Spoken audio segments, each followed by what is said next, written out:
Bonjour très chers abonnés, c'est Umi sur Technosphere 18 avec Hérisson.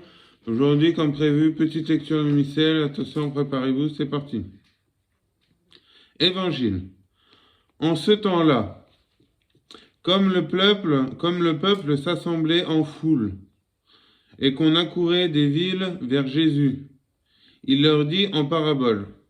Un homme sortit pour semer son grain, et comme il semait, une partie du grain tomba le long du chemin où il fut foulé aux pieds. Et les oiseaux du ciel le mangèrent. Une autre partie tomba sur un endroit pierreux, et le grain, après avoir levé, sécha, faute d'humidité. Une autre partie tomba dans les épines, et les épines, venant à croître en même temps, l'étouffèrent. Une autre partie tomba dans une bonne terre, et le grain, ayant levé, porta du fruit et rendit 100 pour 1. En disant ceci, il criait que celui-là attende, qui a des oreilles pour entendre. Ses disciples lui demandèrent ce que signifiait cette parabole, et il leur dit: Pour vous, il vous a été donné de connaître le mystère du royaume de Dieu, mais pour les autres, on ne leur en parle qu'en parabole, afin qu'en voyant, ils ne voient point, et qu'entendant, ils ne comprennent point. Voici donc ce que signifie cette parabole. La semence, c'est la parole de Dieu. Ceux qui tombent sur le bord du chemin désignent ceux qui écoutent à la parole. Mais le démon vient ensuite qu'il enlève cette parole de leur cœur, de peur qu'en croyant, ils ne soient sauvés. Ceux qui tombent sur un endroit étendu, ceux qui tombent sur un endroit priéreux représentent ceux qui, ayant entendu la parole, la reçoivent avec joie, mais comme ils n'ont point de racines, ils ne croient que pour un temps. Et au moment de la tentation, ils se retirent. Ceux qui est tombé dans les épines figurent ceux qui ont entendu la parole, mais en qui elle est ensuite étouffée par les soins, par les richesses et par les plaisirs de la vie. En sorte qu'ils ne portent point de fruits. Enfin, ce qui est tombé dans une bonne terre est l'image de ceux qui, ayant écouté la parole avec un cœur bon et parfait, le conservent et portent du fruit par la patience.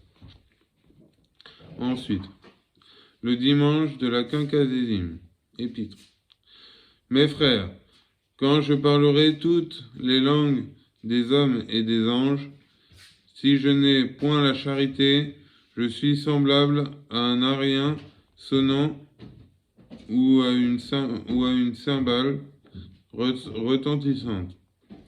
Et quand j'aurai le don de prophétie, la connaissance parfaite de tous les mystères et toutes les sciences possibles, et que j'aurai encore une fois assez puissance pour transporter des montagnes, si je n'ai point la charité, je ne suis rien.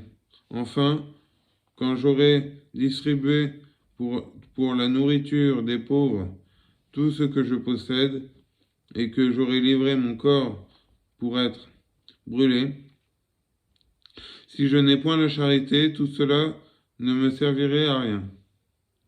La charité est patiente, elle est bienfaisante, elle ne porte envie à personne, elle ne s'enfle point d'orgueil, elle n'est point ambitieuse, elle ne recherche point ses propres intérêts, elle ne s'aigrit de rien, Elle ne pense point de mal des autres.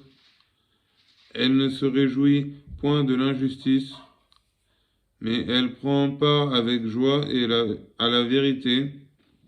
Elle endure tout par bonté. Elle croit avec simplicité. Elle espère tout avec sa confiance. Elle souffre tout avec patience. La charité ne prend jamais fin. Les prophéties s'anéantiront. Les langues cesseront, et la science sera détruite. Car ce que nous connaissons et que nous prophétisons n'est que pour un temps. Mais lorsque nous serons dans l'état parfait, tout ce qui n'était que pour un temps s'évanouira.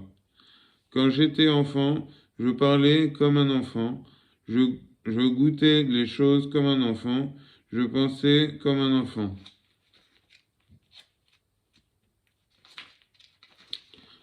Mais lorsque je suis devenu homme, je me suis défait de tout ce qui était proportionné à un enfant. Nous voyons maintenant les choses comme dans la superficie d'un miroir et dans l'obscurité des énigmes. Mais alors nous verrons face à face. Je ne connais maintenant qu'imparfaitement, mais alors je continuerai comme je suis moi-même connu.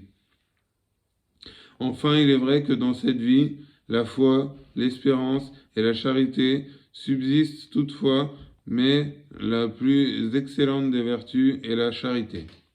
Voilà, chers amis, c'était un petit passage du missel, comme prévu. Je vous fais de gros bisous. C'était Yumi sur Technosphere 18 avec Hérisson. Coucou! Je vous fais de gros bisous.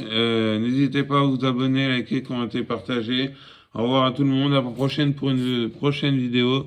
Bisous à tous. Que Dieu soit avec vous. Force à vous. Et à bientôt. Allez, ciao.